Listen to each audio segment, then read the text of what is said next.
It's Mole Day in Japan. Mole Day? like the mole. Oh my god. Nani? You're right. It is Mole Day. National Mole Day Foundation, October 23rd.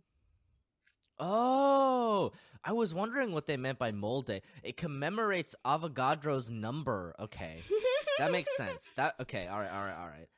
I was just confused because I thought it was I thought it was literally moles because their like logo is a mole, and I was like, it is. Okay, moles are cool, I guess. Like we just watched an anime that is like about a guy that can turn into a mole. True, relevant. And then I scrolled down and I was like, oh, it's about Avogadro's number. Okay, that makes sense.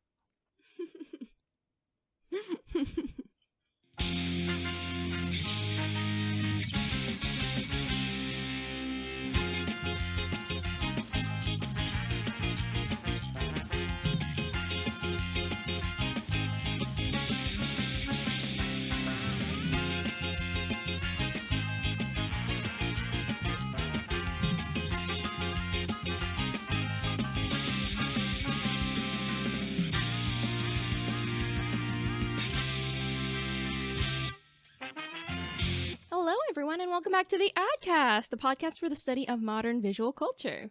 I am your singing onii-san, Renu. And I'm your pirate princess, Soup. This week, AD stands for Absolute Territory because we will finally be wrapping up the summer 2021 season. Yay! Woo. You should sound enthused, like you're ready. It's oh my god, it's been a very long 3 months. It's been a long season for sure. So I guess we might as well segue right into it. What have we been up to during these 3 months? Okay, so I've had a lot of stuff happen since we last recorded, especially because we didn't do an episode last month. But very specifically, I moved out of my parents' house and into a place with some of my friends. And that has been basically taking up like 95% of my time over the past month or so. That and I have been working to support myself in this new environment. So my time is very my time is a lot more constrained than it was before, where I'm just like, oh God, where do I find time to fit things? Oh Jesus, where do be the working life. Yeah, it's like, oh God, where can we find time to record the podcast?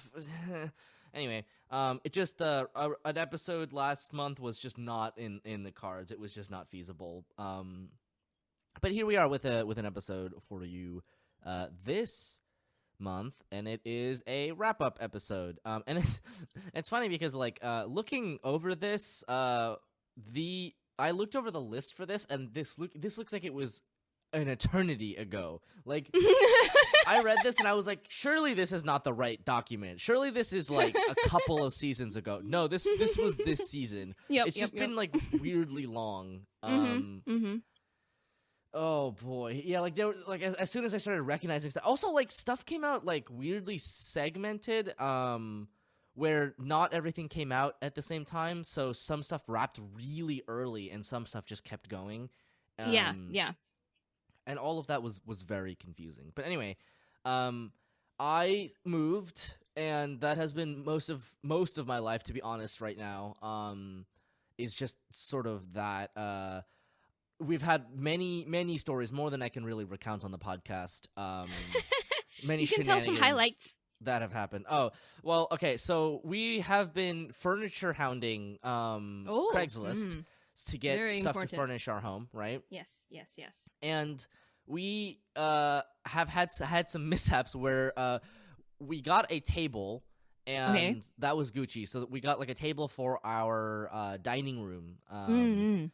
Which our dining room / living room, and we have a living room and a lounge. It's a big house, but we got that table, and the only reason we could fit that table anywhere was because we already had the U-Haul, but we had to get the U-Haul back to the station before they charge you for another day. If you're like late, they charge you for another day, right? And that's very expensive. So my friends went and in the U-Haul picked up the table, brought it back, and then had to go take it to the station, like the U-Haul station, but they had to fill it with gas first, which because they charge you. Yeah, because they charge you. And actually, this is awful. I'm sure that this is completely unrelatable to somebody who lives in Texas, but they charge you $5 a gallon, right? Which sounds so hefty, except here in California, gas prices are so fucked that five a gallon isn't even the most expensive it could be. Like some gas stations charge more than $5 a gallon for like the lowest grade of oil. Oh, so like when I say really in hindsight, it's not even that much of a markup. It like that price has not aged particularly well for the company. So would it have been cheaper still to go get your own gas and fill it up, or would it have been cheaper to just give the truck back to the Okay, so like company? that's the thing, right? Is they got it back with like 5 to 15 minutes to spare. Okay. So like yes and no, right? It was obviously cheaper to refill it, but also it would have been cheaper to just send it rather than pay for another day. Oh yeah, 100%. I mean? Yeah, always. So they really cut it close there. But I'm thankful that they got the table in. Yeah. And we acquired a couple of more tables, and one of them we got for the kitchen, and we got that one. It's a funny story. We went to go pick up a coffee table from somebody. Like we bought a coffee table, and I didn't go for any of this, but like because we fit all of this into my friend's like Subaru, and that means that one person can go, right? One person in addition to the driver. So they went off to do that, and then loaded this table in, and it was like big, bigger than they thought, and it came with some chairs. And that was weird because we were buying a coffee table, right? Yeah. And when they went to pay, they were just like, it'll be like this much, and they're like, oh, I thought it was this much, and the guy was like, oh, that's for the coffee table. So it turns out they had just loaded an entirely separate table into the car, but like it took a lot of work to get it in there because you have to really Tetris one in there, and so they were like, you know what, let's just we might as well just take it. Yeah, we'll take this one too. And they're like, okay, we'll be back. So then they came here, they dropped off that table, and then they went back for the coffee table. That's so funny. And then my friend recently was just like, hey, we bought a new table. Would you like a table? Because otherwise we're just gonna like take it to the Goodwill. And oh we're my like, gosh. yes, we would like a table. So we went and we got another table. Where are all these tables going? Because you said one was for the living room, which we already established, and you have a coffee table. So you have two extra tables. Okay, so the dining table is in the dining room / living room. Yes. The coffee table is in the lounge. Okay. The extra table that we got while trying to acquire the coffee table is in the kitchen, and the extra dining table we got is currently in the office. So our house is split up so that everybody has a room. I'm sharing a room with my partner, and also we turned the master bedroom into an office because it's the only one with grounded outlets for some reason. Yeah, I guess because the house is like pretty old. It's like a 50s house that I think only this room, only the office really has been renovated. So it's been interesting. Okay. But we turned it into an office, and that worked out pretty well actually. But yeah, so that extra table is in here. It is currently supporting our television. Yeah. But yeah, it's been going pretty well. Oh, I don't remember if I ever mentioned this on the podcast, but I am engaged now, so that's also I guess a big thing that I should talk about. Yeah, I went on a date to the aquarium and I got proposed to. It was very nice, very sweet. Oh my god, that's so gay. Yeah, literally, aquariums are probably the most homosexual places on the planet. Yes. Right? Like, Yes, it's like 100%. aquariums. It's aquariums first, and then it's like gay bars second. So yeah, that was fun. I'm so happy for you guys. Yeah. Speaking of my fiance, we are taking a trip down to LA this week so that we can go to a show. One of the podcasts that we listen to is putting on a show down there. Ooh. Of course, like, vaccination cards required at the door, et cetera, et cetera. Yeah. Mm-hmm. And that's gonna be a good time. We're gonna spend a week down there, a couple days in a hotel, a couple days with one of my friends. And yeah, I'm looking forward to that. I don't like big drives, but I do like LA, so that. Oh, do you? Yeah. I know very few people who like LA. You know what I mean? Really? I mean, okay. Yeah. Like, obviously, I think it would be a very different story if I were to attempt to live there. But I think as a place to go, there is a lot of stuff that is like very cool, and like it has like a big Koreatown, a very historically relevant Koreatown, kind of all that stuff. Yeah, I would just go there to eat. Yeah, no, I mean that's like 90% of what we're doing, right? We're okay, going down there to eat. good. 100%. Like every trip is a food trip. Like obviously we're gonna watch this podcast show, but like it's about the food, really. You'll be eating around the show. Yeah. I mean, listen, you gotta eat to live. You do. Yes, correct. Yeah. So, yep. What's funny is I think by the time this episode comes out, I will have already come back, but just barely. Because we're recording this on the 22nd because I'm leaving on the 24th and then coming back like and then I come back on the 29th. So yeah, I'm going to be spending quite a couple days there. It's going to be fun. Yeah, that sounds nice. All right, that's basically the short version of what I've been up to. What have you been up to, Renu?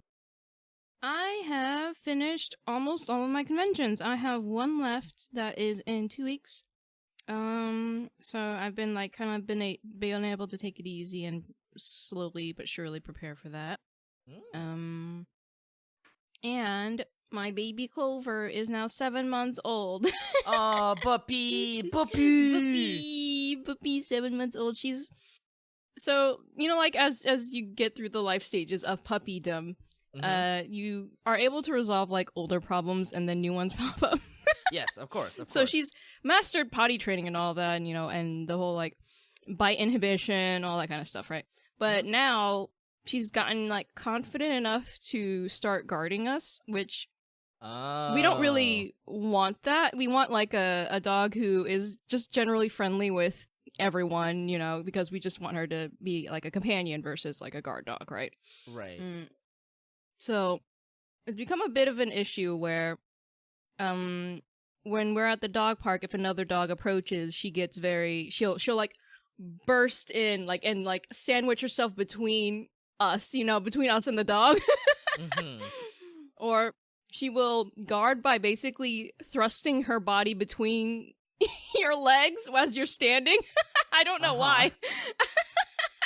I don't know why that's her guard position, but yeah. So she's gonna be doing some training to hopefully cull those instincts back. Yeah, because it's a problem when she also guards toys, but they don't even necessarily have to be her toys. So sometimes she'll steal a toy from another dog. The other dog will try to get it back, and she'll guard against them. She'll guard the toy against them. Oh my god. Yeah, it's a huge problem. When there's like a bunch of dogs and the owners have brought their toys to the park and stuff, and so she has like her pick of all these different toys that are not hers, but she thinks that she's entitled to them and guards them. Oh my. So hopefully we can take some lessons, some dog training lessons to work that out for her. Yeah, but that's mostly been it for me. Has been work and then Clover training and convention prep. Yep. Yeah, trying to teach a cat anything is actually impossible. You need our resident cat whisperer. He's trained our our cats to come and to respond to their names and all that stuff. I mean, the thing is that that Philip is a very smart boy. He's very intelligent. He figured out how to open lever doors. Terrifying, but he has. But the thing is, he has this habit of whenever he wants our attention, he'll just start chewing on cables. So he regards like any kind of attention as like attention, like good attention, essentially. It depends. He mostly does this when he's hungry, but he's hungry like a lot. So, yes. And the problem is that we don't want to feed him too much because yes, we don't want to overfeed him. But yes. He is just an absolute menace at nighttime when we're trying to sleep because he is just like, feed me, and then he'll just like chew on the cable to the lights, or he'll like attack your feet, and it's just like, please, I beg of you. And no amount of spritzing has ever dissuaded him. Have you tried the stuff that tastes bad? Okay, so I have I was looking stuff up, and one person did recommend this thing that he did, which is he was just like, I rub all my cables with hand soap. Oh, that's interesting. Did it work? I haven't tried it. You should try it. We have this stuff that is like, it tastes like sour apple, and my dog hates it, and so I would imagine the cats would hate it too. Interesting. Yeah. Mm-hmm. Yeah, we sprayed it a lot when Clover was in her chewing phase to prevent her from chewing on like cables, for example. Things that are dangerous. Mm-hmm. Do you want to talk about anime? Heck yeah, let's get into it. Okay, let's talk about anime. So, first up on the chopping block is Kobayashi's Maid Dragon Season 2, which I really liked. I thought it was very cute and very good. I thought it would take me a lot longer to get over the new character. The new character design. Yeah. Okay. Yeah. Let me be the first to say, awful. Thank you. Right. We're all in agreement here that it is just not what I want to be doing on my Tuesday nights, to just be watching a child who is 5 but has the biggest bazongas you've ever seen in your life. That is the definitionally what people are just looking at anime and being like, what the fuck about, right? I'm just like, please, I beg of you, the rest of it is really good. The rest of it is so incredibly good that I think I was only I guess focused on the new character for 3 episodes, and then after that I was like, all right, we're fine. I mean, luckily the focus on that character also just pretty much drops precipitously after that. Yeah. Mm-hmm. That does help, which is fine. I think it's whatever. Mm-hmm. I like a lot of the stuff that they bring up in season 2. Because we touched on a little bit of it at the end of season 1, about the kind of a little bit more of the serious questions the show kind of has about finding a place where you belong, and what does it mean to have a home, and can you really coexist with a chaos dragon that could destroy the universe, right? All that kind of stuff. Yeah. And I kind of like how underneath all of the very fluffy, very cute sort of stuff that was happening on the surface, you also kind of get this quiet, I don't want to say intense, but a sort of meaningful melodrama about the character's emotional states. I thought that was kind of neat. I liked when they explored Toru and Elma's backstory, and yeah, oh my gosh, I love that. Yes. And how they had yes. that kind of relationship in the past, and how their beef started. Right, right. Also, like their like sparring was like straight up just the best, like the best fight of the season. Oh, like the fights in it this was season were so so good. good. Oh my gosh. Yeah. Yeah, I love this show as a slice of life because it feels like there's actual substance and weight to it. Yeah, totally. And you generally, at least with most slice of life, it's meant to be like very light, and you just kind of like, it's an easy watch. But this manages to be both meaningful and easy to watch, which I'm so down. Yeah. I totally agree. I like that there's a lot of sort of meat and substance behind all of the sort of cutesy antics that go on. Yeah. It makes the slice of life stuff have like a meaning to it. And I think that's like, I think it's really cool because it feels like it's like part of the reason that like the show is put together the way that it is. Like the fact that a daily sort of slice of life is so alien to most of these characters to begin with, makes it like have more meaning for them and for us, that's right? true. Yeah. So like, obviously like all of the characters, like they most of them are dragons. They came from, like Dragonland, where like they were in perpetual like faction war, right? Yeah. But also just like Kobayashi herself was never really one with like a lot of friends or like that much of a personal life. Like she just kind of did work, right? And like it's not just about how Kobayashi is like showing the dragons how to live kind of a normal, peaceful life, but also about like Kobayashi learning how to have a sort of like meaningful work-life balance, Yeah. Yeah. I overall really, really liked season 2. Every episode was a delight for me. Yes. And yeah, like honestly kind of I feel like I don't remember what I talked about the last time we watched Maid Dragon, but I feel like a lot of the heart of it is still there. Like obviously 100%. this is like KyoAni's first sort of like major production since the tragic arson attack, right? Yeah. And it really is like a very impressive showing. And it gives me a lot of hope because like as we've talked about, KyoAni is like basically one of the only studios out there making anime sustainably, which is like, boy, isn't that the hot topic nowadays, huh? It really felt like they came back with a vengeance with this anime. Like, yeah, they really came out swinging. And I thought it turned out really well as a result. Oh, yeah. It turned out so well, so I'm really happy for them. Yeah, really happy about that. Really happy about that. Love me some homosexuals.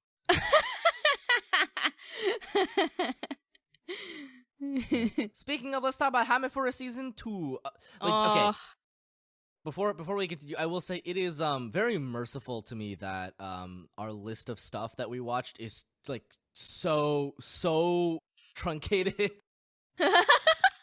Because if I anyway, I'm on a time crunch, that's all. So Hamefura season 2 was overall very cute, like very much like Kobayashi in that it was consistently pretty much as good as the first season, as cute, delightful, and fun. Save for exactly one thing, which is that this season has too much Keith in it. Okay, so this season there's a lot more, I guess, romantic development, which it doesn't. You would kind of assume that it kind of hits its stride and then it kind of gets formulaic because they're all trying to win her heart, but she's oblivious.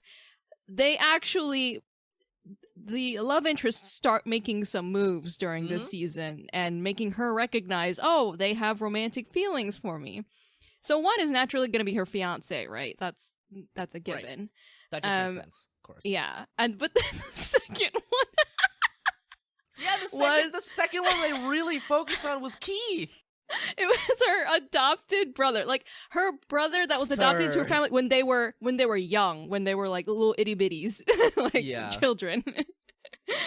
So they've grown up together and were raised together as siblings, and she definitely 1000% thinks of him as her brother, you know, Yep. and when he was in crisis or was missing, she was crying because he was her family, and she kept, you know, reflecting on how much that he had been there for her all her life, and you know, he was her only brother, and also like the best sibling she could ever ask for. Yep. Mm-hmm. And then Keith ruined it. And then Keith just crumpled all that up and threw it in the garbage. So yeah, if you're not down for this adopted brother, smooching. Anime, please. Why do you have to make everything so weird?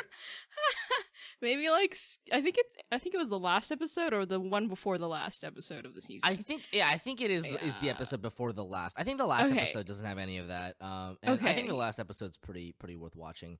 I am upset at how much there was of Keith this season because, like, in the first place, I don't really care about him. Yeah. Like, I would have been fine if he just remained like a non-love interest. Like, he's fine as a character that tries to like protect his sister's interests and keep, you know, all these people off of her. You just gotta go and make it weird. Yeah, they made it very weird, and no. everything outside of the whole Keith part I liked. So I agree. I mean, yeah. I'm firmly in the camp that we should go for either a harem ending without Keith. Looks into the camera like I'm on The Office, or Katarina should end up with Maria, the main character of the like that game. Would be good. Yeah, right. Mm-hmm. I think that's where it would be good for me, but I cannot abide by you, Keith. I cannot abide by your presence in this show. I cannot abide. How dare you be so present? Why did they do that? I mean, honestly, it was very good overall. Like, very much more of the first season. Not in a way that's like too repetitive or too boring. Like, obviously, the stakes are never going to be like super high, even when they're like, "Oh no, Keith is gonna kidnapped. He's gonna die." Right. Like, he's not gonna die. He's not even gonna be seriously injured. Like, it's fine. Like, that's not what the tone of the story is. And it's not like, I don't think it's really meant to be, or rather, I should say, I don't think that's where the story is at its best. I think that Hamefura is just at its best when it's just being a very like silly like harem love comedy about a clueless girl and all of the people around her who love her, except for her brother. He should go away. Come on, Keith. They also introduced some new characters, which I liked. They did. Too. That's true. That's true. They introduced some new characters. I'm curious to see where they go. If they decide to continue, if they decide to pick up with it. I hope so. I hope they continue. Yeah, because there is some room for them to continue onward. There's some room for them to pursue the narrative, I suppose. But I mean, like, honestly, if it was literally just 12 more episodes of like this same dynamic, it would still be cute and lovely. And honestly, yeah, like I like it. I still like it. I still find it very, very enjoyable, and I highly recommend that if you like the first season, you would watch the second. Just sort of mentally remove Keith from every scene. Just brace kind of, yourself. Right, just kind of erase him from existence. I try not to think about Keith. All right, let's talk about the Aquatope on White Sand, which we did watch a considerable amount of. We watched the entire Cour's worth of episodes plus one, which is where we discovered that this was not a 12 or 13 episode show, but a 24 episode show, or maybe what more, are they gonna do? So, okay, here's the thing. I have like two major complaints with this show because, like, on one hand, I actually really liked this show overall. I thought it was very good at being very pretty. I thought it hit the emotional beats like very satisfyingly. It builds gradually. It feels fairly meaningful, and I feel like the conclusion of the like major sort of core arc was handled really well. I thought it was really, really good. But then it continues, and I don't think it needs to. That's why I'm so curious Right. because they were able to tell their story pretty succinctly within the first core. Right. It felt complete. Yeah, so I wonder what kind of story Sort of. they want to tell in the second one, and if it would be Right. nearly as good, you know? Yeah, that's kind of where I'm at with this, right? Because like the first season feels like a lot like it's about like one thing. And then the second season feels like it's kind of about a different thing in a weird way that almost feels like detrimental. Because like the first season is about or the first core, like the first half of it is basically about like, you know, like holding on to your dreams and like what it means to run away and to escape somewhere, but also like what it means to come to terms with what your dream means, like how practical it is, right? There's a lot of this sort of coming of age narrative where it's like I'm holding on to this thing because it represents something very important to me that like I feel like if I lose, like I lose sight of like who I am, right?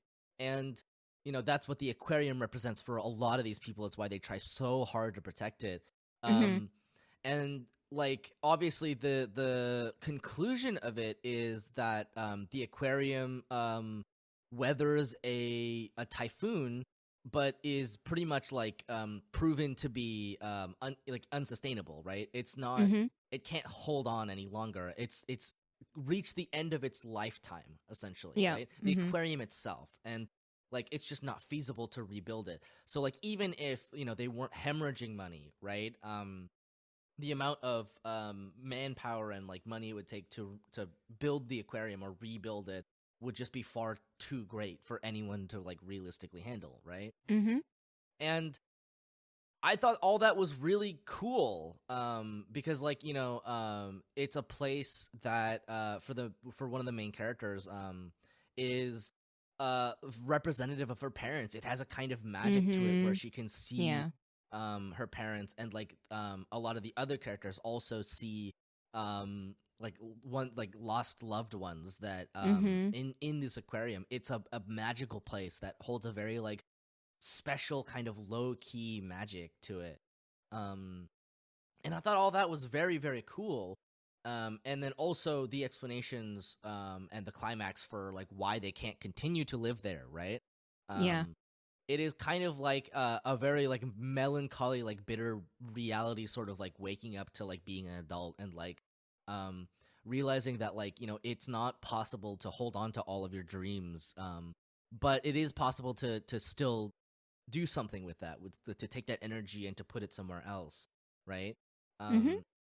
Sometimes things are just impossible, and sometimes like not in a depressing way, but just in a some things are just inevitable way, right? And part of like growing up and you know, being an adult, right, is to see that and to say like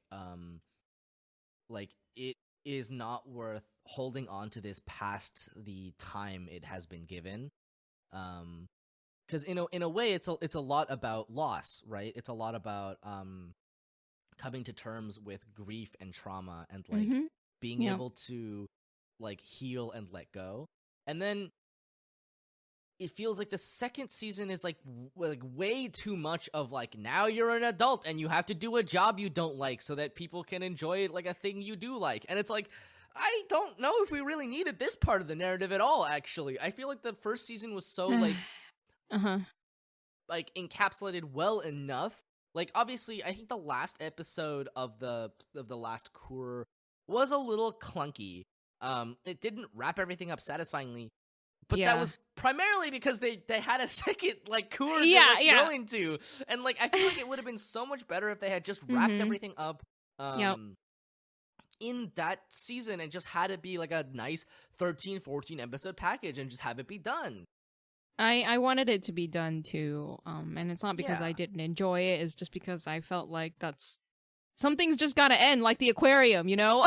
Right, exactly. It's like so weird that the aquarium is like over, and like that's like almost like a character of its own in the show. Yeah. And then once that character is dead, once the central character of the entire show is dead, they're like, okay, now here's season 2. We're like, why is there a season 2?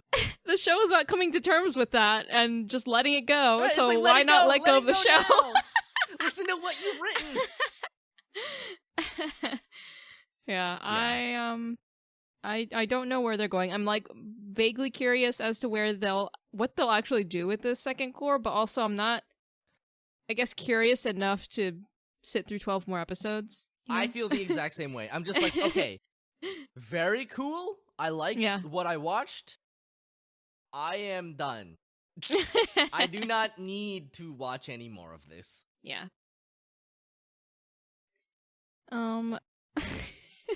It also felt like we got mildly baited by the female friendship. Okay, all right, yeah.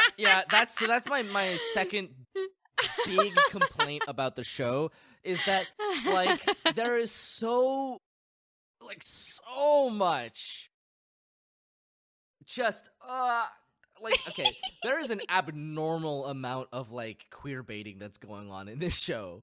Yeah, it's really like, frustrating. It's because you can kind of see it coming. Yeah, yeah. And it's one of those things that's terribly frustrating because like on one hand, like yeah, okay, we probably didn't expect it to actually be like super gay, right? But on the other hand, it's just like you're writing in a way that is so like exceedingly intimate about the way that these characters relate to each other, and you just kind of refuse to take that like little step into what makes narrative sense, because you can't write gay people or whatever, right? It's right, like, exactly. We got to write in a straight guy who's trying to insert himself into the protagonist's life, and for some reason we're interested in that more so than the female friendship or whatever. It is legitimately startling to me how much people can see a piece of media where two people are obviously head over heels deeply in love with each other and not have that be picked up because people are so oblivious to gay relationships and like the idea of gay attraction being like so alien that it is physically impossible. You could literally be like, okay, bro, I'm gonna kiss you on the lips and give you my kidney. That's what I want to live with you forever. That's what I was going to bring up too, was that they use the same types of tropes that you would see in a traditional quote unquote romance, but in a friendship like intent, I guess. And so like these girls are like stroking each other's faces, they're sleeping next to each other. It's like all of this stuff that if it was between a boy and a girl, they would already be in a relationship.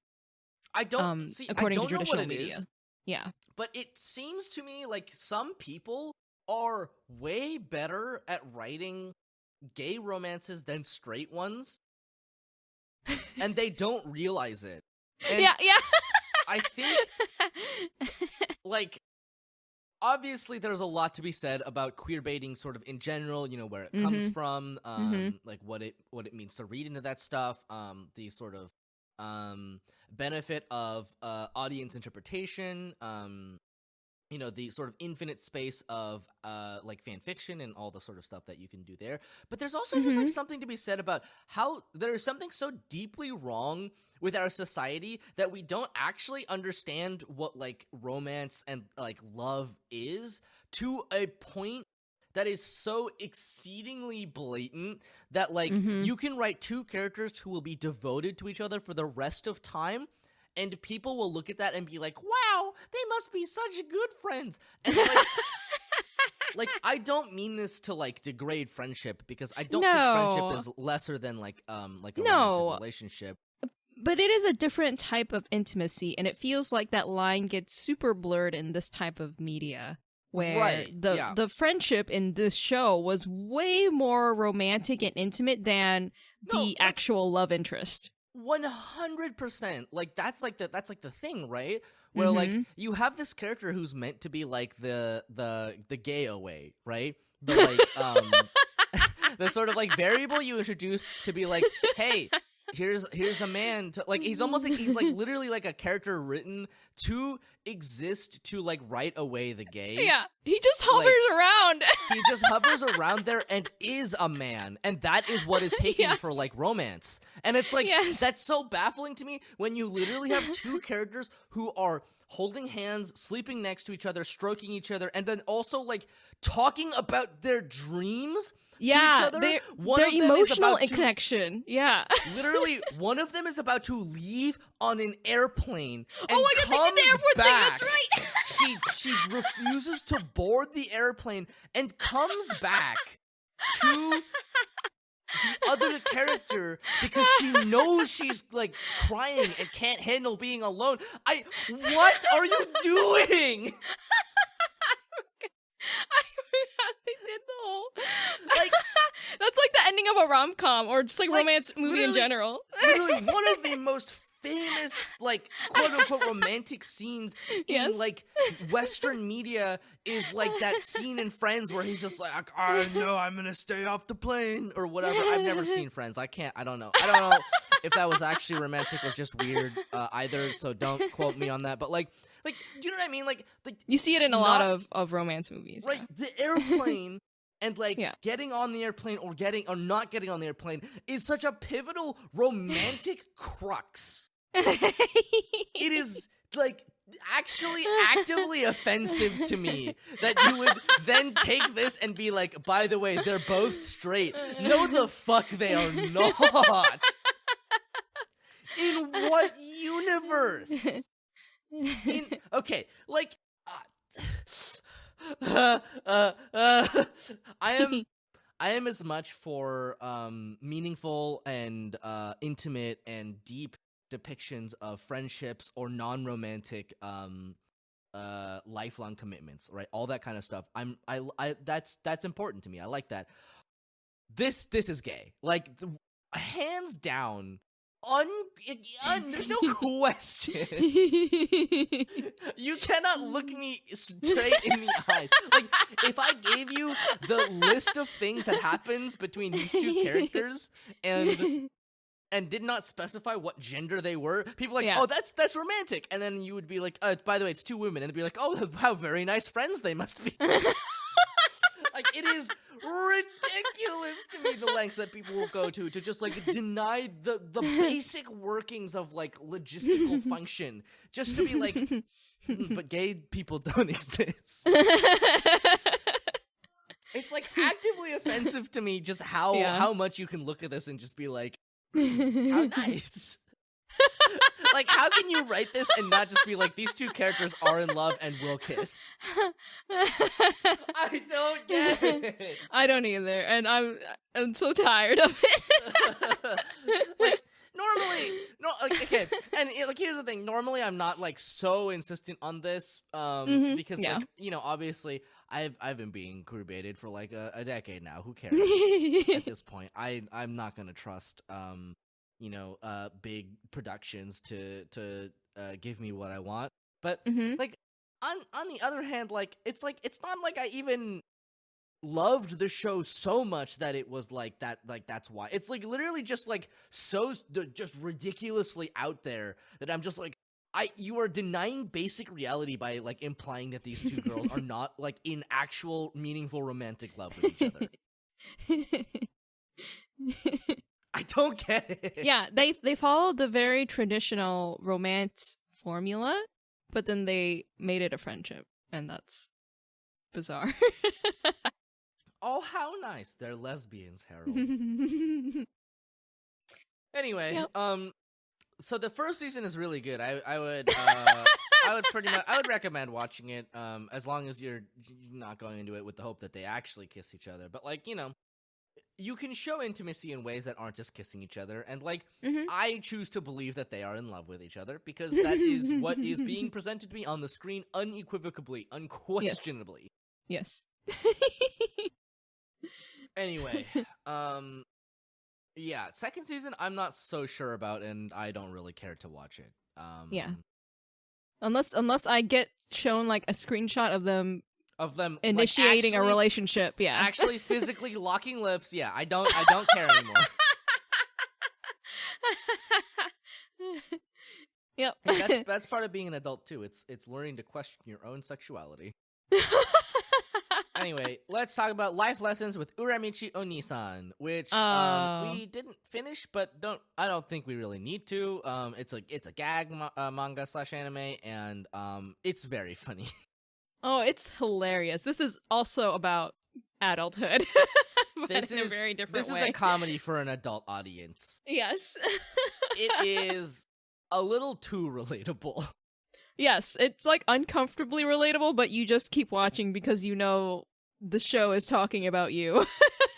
It is uncomfortably relatable, and that's also part of why it's funny. It's a very like targeted comedy about the adult experience. Specifically what it means to be a jaded adult working in a job you don't particularly care about. Mm-hmm. I loved it. It's a bit cathartic in a way, you know? Yeah. This is an utter delight to watch. Because like there is like basically one central gag, which is just how much it sucks to be an adult. And you know what? Fucking same, actually. Big agree. It does suck to be an adult. Every now and then they introduce like a new humiliating outfit that the actors have to wear. Oh my god. And they just have to listen because the director won't listen, and that's your job. It's oh boy. The director is like a total nutcase, but oh my god. You know, they have to follow his orders because he's the boss, and that again is a part of adulthood. Yep. Yeah, it's great. Highly recommend. Oh yeah. All right. Let's talk about To Your Eternity second season, or the second core rather.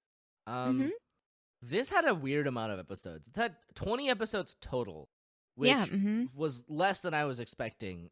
We were surprised by that, yeah. Yeah, we were like, "Oh, is that it?" It makes a lot of sense why they ended it where it did. But also it was just like very weird that it wasn't a full 24 episodes. But you know what? I mean, there are bigger complaints to be had anyway. I thought that the second half was interesting. I thought there was a lot of cool content in it. I also just didn't think it had as much steam as season 1 did. No, yeah, I would tend to agree. Yeah. I think the first half was like really, really, really solid. To the point where like I have never encountered in any piece of media that has made me cry as consistently, right? And I think to its credit, it's trying to do different things with the narrative in the second half. Sure, yeah, I do respect that. And I think you can tell that because the death sort of scenes are inherently meant to have a little bit less weight to them. They're still like, oh, that sucks, man. But they're not just like you know, we spent like 4 or 5 episodes getting to know these characters, and here's the heart-wrenching things that happen as they die, what they think about, what their dreams were, right? I think they would definitely have to treat it fully aware of the fact that you're emotionally drained after the Gugu arc. You know, I think that's it. I think they realized that the Gugu arc was like pretty much the like absolute sort of maximum they could really push that sort of like story. And I like that they pivoted away to something else. Yes, right? Me too. There's still a lot of weight to it. With the characters, you still care about them, and they still, you know, die, and you feel really bad about that. But you can tell that the narrative is not as interested in twisting that particular knife anymore because they know that you've had enough, and I think that's smart. That is a well put together story. But yeah, I do like that they decide to pivot more into developing the villain, I guess in this case. Oh my and god, also, yeah. Fushi's motivation in general to keep growing. Yeah. It was interesting because like the first half is like really about these themes of like legacy and death, what it means to die, what it means to be remembered. Kind of like the terror of forgetting like someone who was important to you, who has vanished, right? Like the idea that you don't really die until you are forgotten, right? And Fushi is like a being meant to remember, in a way. And like as a result, the greatest enemy of that is the existential idea of forgetting, right? And that's all very cool. And then season 2 leans a lot more into now that you know what it means to value and cherish life, what does it mean to then have to confront like killing people, right? The act of killing people, right? To fight for your life, essentially. Yeah, or the people that you care about. That was like the primary thematic focus of the second half, which I thought was very, very cool. And as a result, it's not quite as like emotionally heart-wrenching as season 1 is.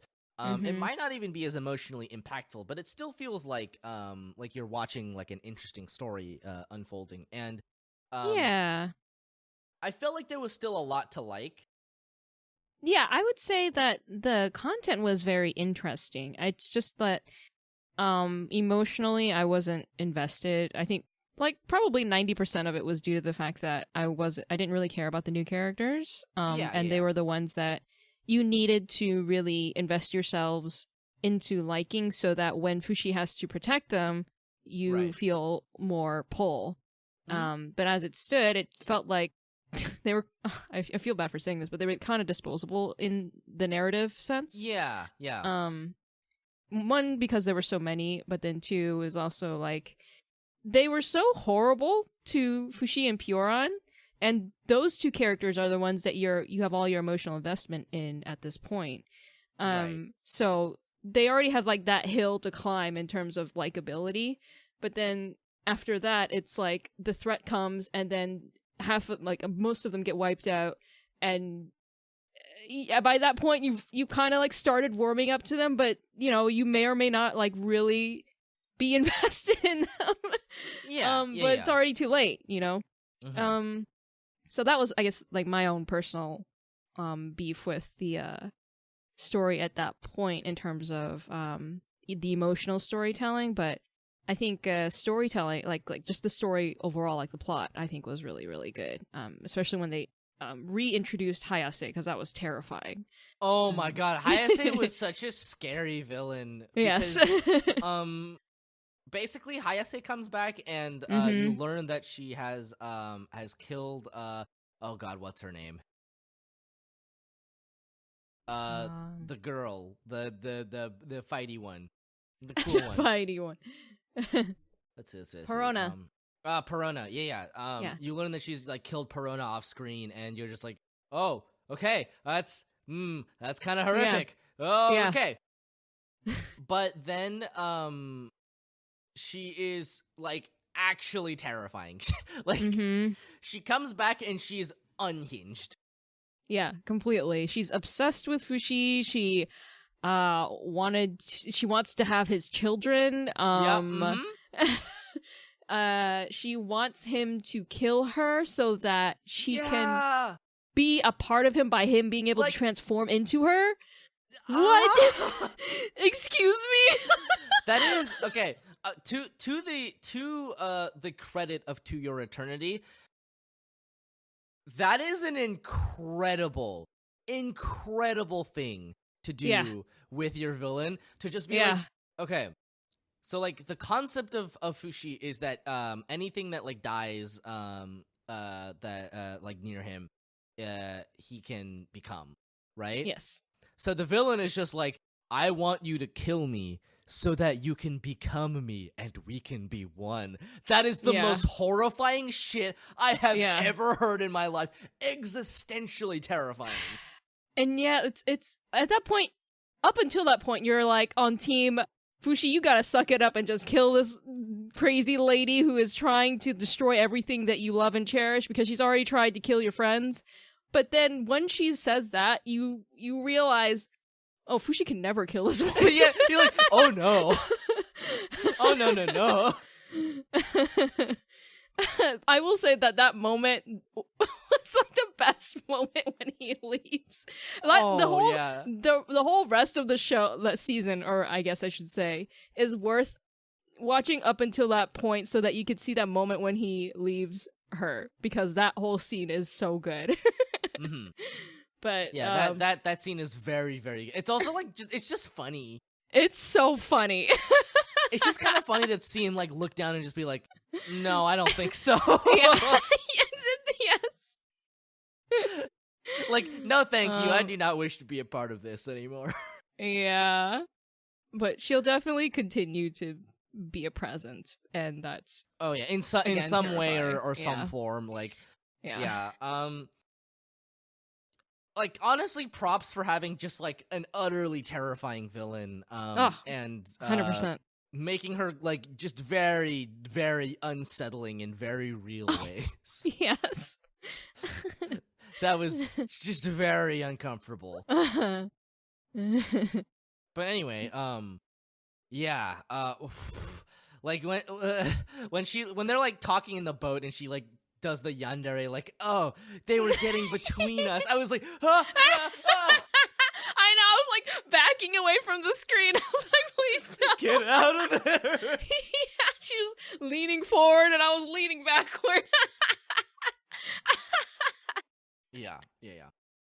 I also liked how the season ended. Like we talked about how it was one thing to have it be like 20 episodes, and that's a little bit of a weird interval, but I like that the sort of thematic endpoint of this sort of chapter in Fushi's life is Pyoran dying just kind of old age. Like, she just kind of goes peacefully, and like that I mean, that honestly, like, it's not like a it's not like a tragic, like, wrench your heart out bawling sort of sadness. It's just a very like quiet, understated, like very real low-key sadness, because like I mean, obviously, like I think like most people have experienced what it's like to have just like one of your grandparents just like kind of go, and oh my gosh, it's the fact that her mental condition started to deteriorate and she started suffering from dementia.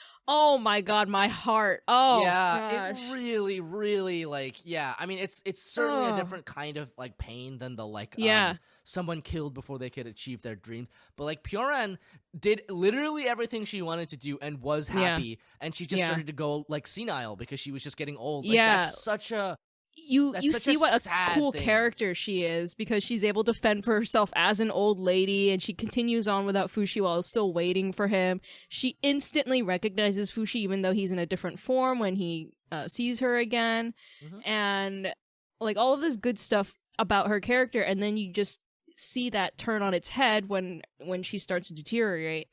And the fact that on her very last day she had that sudden mental clarity and was speaking really nicely to him again, I was like, oh no, she's gonna die. Like, no, that's it. This is it. Yeah. Yeah.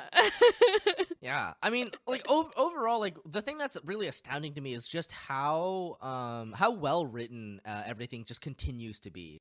Like, obviously, you know, it's one thing not to like the characters that we're sort of like introduced to, and like they're kind of supposed to be the kind of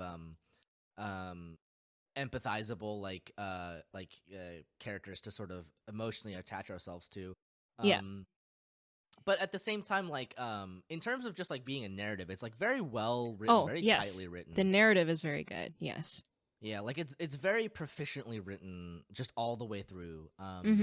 And I love that the kind of endpoint of this chapter of Fushi's life is to have everybody who essentially mentored him into who he is, who has like essentially parented him, right? Like, you have the boy who like kind of taught him what it meant to like form a bond with someone.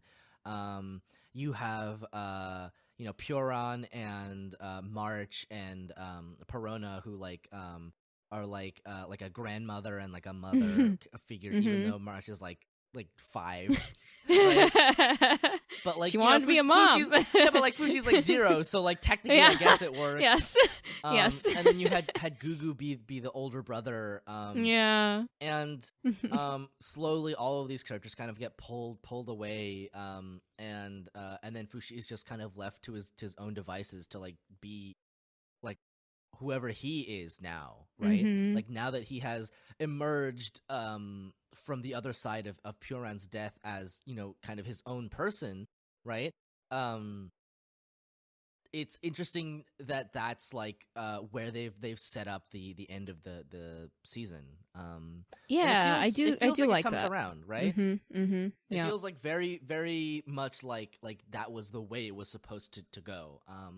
Yeah, I like that they didn't try to stretch it out to however long a 2-core anime. 100%.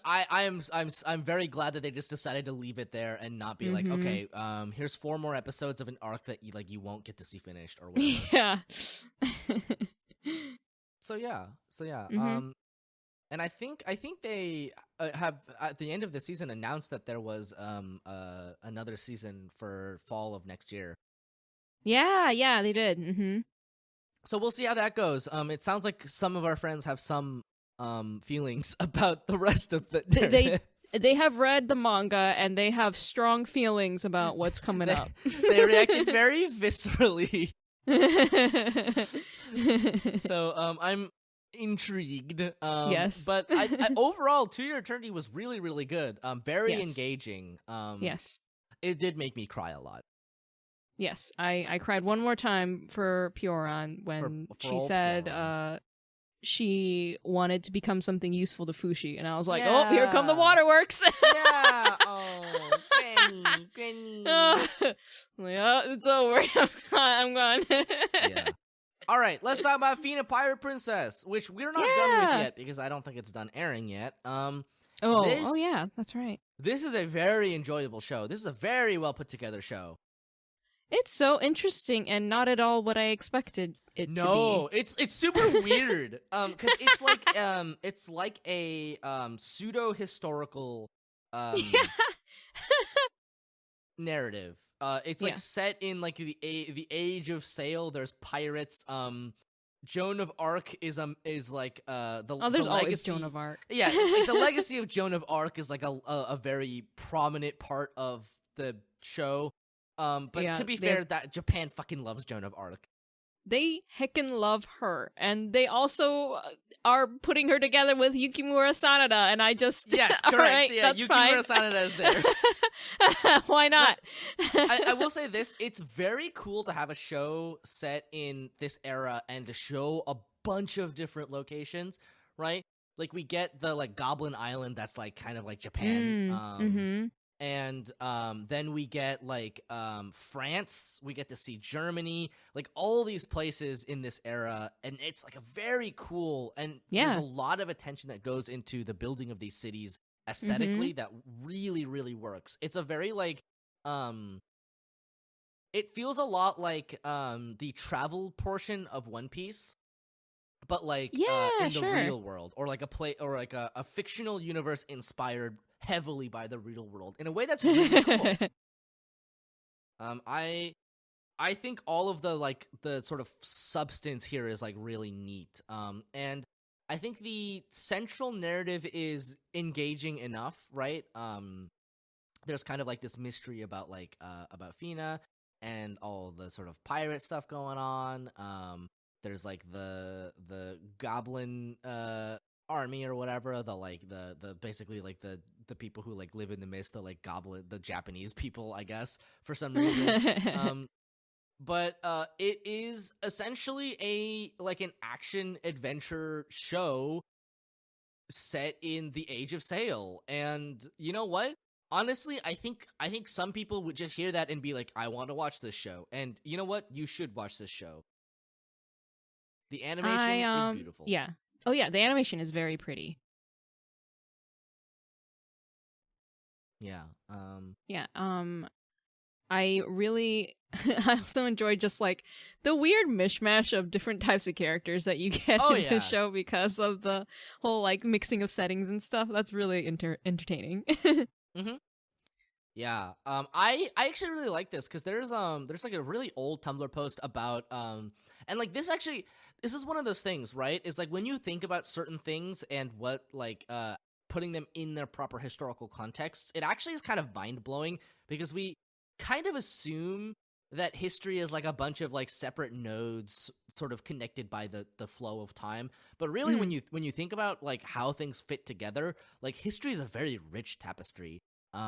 Because if you think about it, like one of the things that like blows certain people's minds is like when you learn that like MLK and like Anne Frank were alive at the same time. Oh. Yeah, I feel like this anime could end up turning into like For Honor the anime, you know? Oh, yeah. No, so like that reminds me of a very old Tumblr post that was that's like there's actually a couple about like the confluence of historical sort of time periods, right? Where like Tenochtitlan fell in 1521. From 1603 onwards, large numbers of honest-to-God frickin' Japanese samurai came to Mexico from Japan to work as guardsmen and mercenaries. Ergo, it would be 100% historically accurate to write a story starring a quartet consisting of the child or grandchild of Aztec noblemen, an escaped African slave, a Spanish Jew fleeing the Inquisition, which was relaxed in Mexico in 1606 for a time, and a katana-wielding samurai in colonial Mexico. Also, where is it? Yeah, also a bunch of Chinese characters because Mexico City had a Chinatown within 10 years of the fall of the Aztec Empire. I need it. So like we kind of assume that history is like one thing, that everything was like very disparate and separated. Yeah, very actually, separate. History was very densely woven, and there was just shit everywhere. Once they could travel from continent to continent, right, which was actually quite a long time ago, right? Because there's evidence that I think there's evidence that Native Americans from the Americas had sailed to Africa, specifically I think to Egypt, to give them tobacco. Whoa! Yeah. Another one that I'm reminded of is consider Victorian England was from 1837 to 1901. The American Old West was from 1803 to 1912. The Meiji Restoration was from 1868 to 1912. French privateering on the Gulf of Mexico ended circa 1830. Conclusion: an adventuring party consisting of a Victorian gentleman thief, an Old West gunslinger, a disgraced former samurai, and an elderly French pirate is actually 100% historically plausible. Like, let's go. That's kind of the really cool, astounding thing to me, is that technically speaking, like, it's not even that out there that all of this is happening in Fena Pirate Princess. Yeah. So, there you go. I like that. That's some cool historical facts for you today. All right. Tell me about Remain, Renu. Yeah, Remain is the water polo anime by Mappa, I think. And it was, despite it, you know, on the first read being like, oh, it's just a water polo anime, like whatever. It was a lot more interesting than I thought it would be. I was way more invested than I expected to be. We talked about it during the sampler episode, where it had a pretty interesting premise where the main character was a star water polo player in his middle school years, but then towards the end, he got into a car accident and he lost all his memories from his middle school years, and so his brain was basically reset to when he was in elementary school. And so the first part of the show is about him coming to terms with the fact that, you know, he's almost like high school age now and is missing all these memories, was apparently a star water polo player but can't be anymore because his muscles atrophied while he was in hospital care. and he ends up like kind of reconnecting with the sport and making new friends and all of that. But over the course of the show, he learns that his middle school self, while being a star player, was actually a really horrible and abusive person to his team. You know, I kind of figured that might be the case. Yeah. So, then while he's learning that this was the case, he ends up hitting his head again. Oh. He loses all of the memories that he had gained while in high school, and his brain is reset to when he was in middle school. So now he's back to being a douchebag. Oh. And so middle school, his name is Minato. Middle school Minato is not interested in the scrub team that he formed friendship with at all. He wants to go back to his old team, right? And he wants to go to the school that the high prestigious water polo school that they went to, right? But he can't because he's no longer obviously he's no longer a star athlete because of, you know, the whole muscle issue, and then all the time that he missed while he was in hospital while his teammates were growing. And so basically his old coach was like, well, we don't need you because you got left behind, essentially. And so Minato eventually through his new friends, quote unquote, you know, the friends that he doesn't want and doesn't care about, they try to worm their way back into his life, and he starts eventually connecting with them again. They start working together as like a team, and then eventually you even start to feel invested in Minato the douchebag because he's not 100% bad, and you see that there are a couple of like key traits about him that are good, like the fact that he's confident, the fact that he's really sassy, and he can basically tell off other people who look down on their team, and he's able to help train the other teammates, and he really pays careful attention to their, you know, how they can work together to, you know, pull something off, essentially. And by the end, they are able to score 1 point against Minato's old teammates, the new team that they formed in high school, and they of course lose the game like really horribly, but the fact that they're able to score like a single point felt really good to them, and they celebrated, and that was the show ends right there, essentially.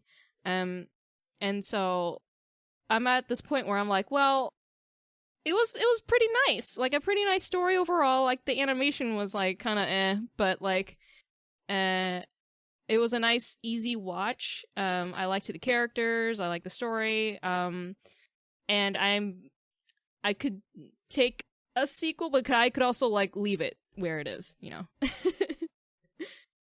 So, I would say overall it's a decent sports anime, but it's actually more about the character drama than the sport. Yeah. Yep. Cool.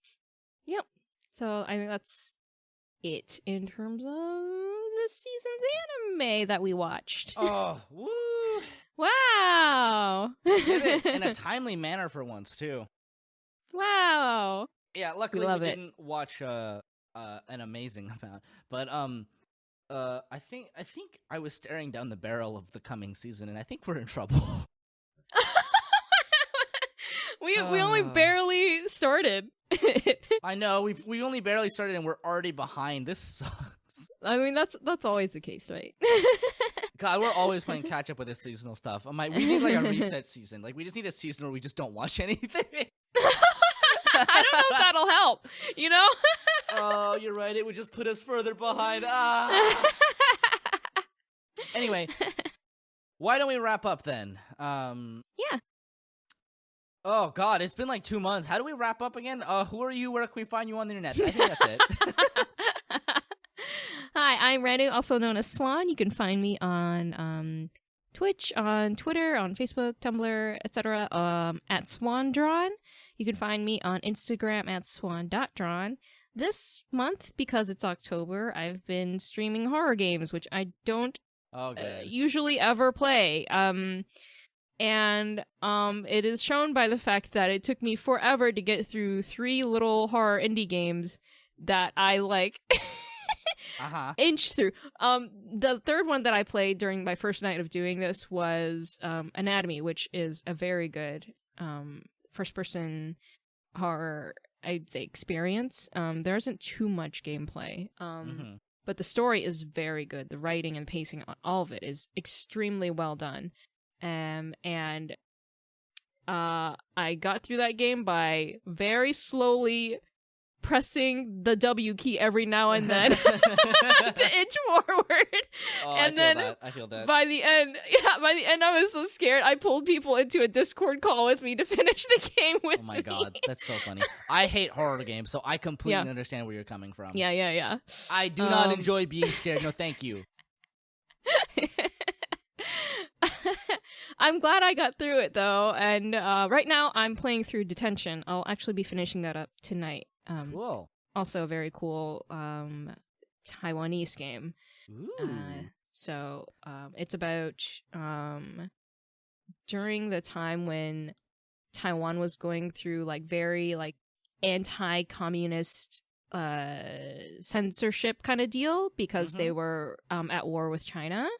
And so it's a like really cool point in history and also a really cool, I guess, setting.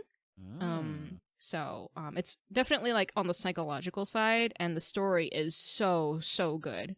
It's really, really well done. I think I've heard of it. Yeah. Yeah. It's like a point and click kind of mechanics. So cool, very good. I'll be finishing that tonight and move on to the whatever next unpleasant horror experience waits me. Yeah. What about you? I don't envy that. You can find me all the places at Literal Soup.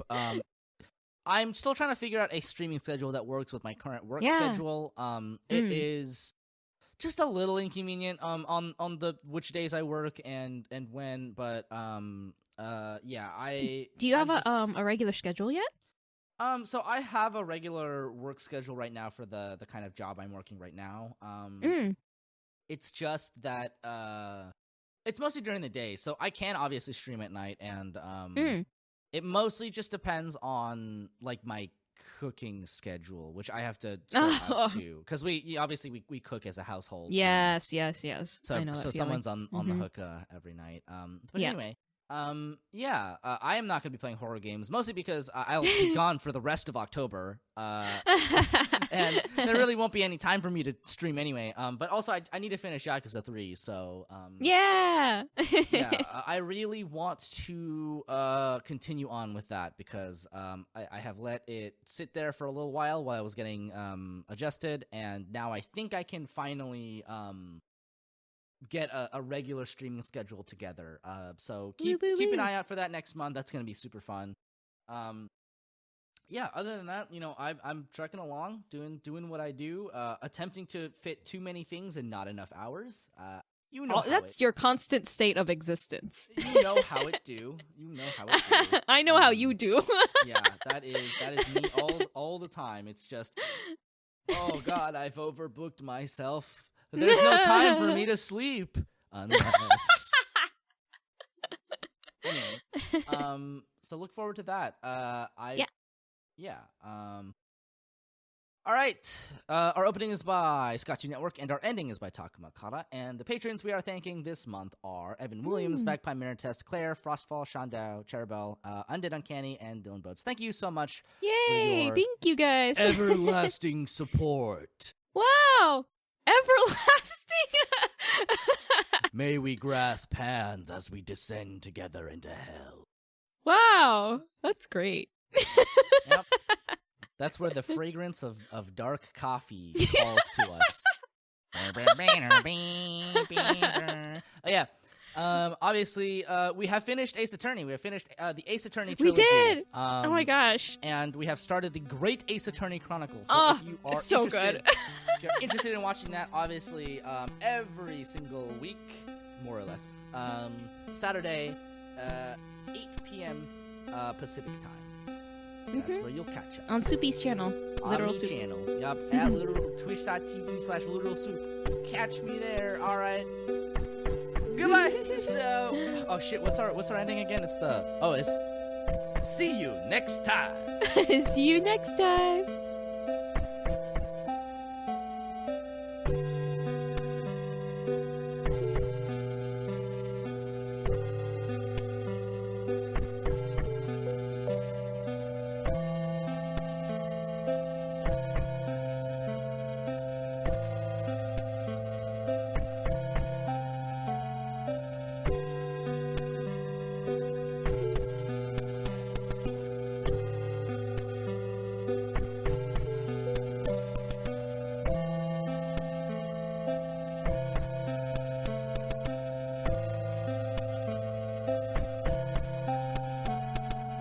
Sayonara. また明日ね。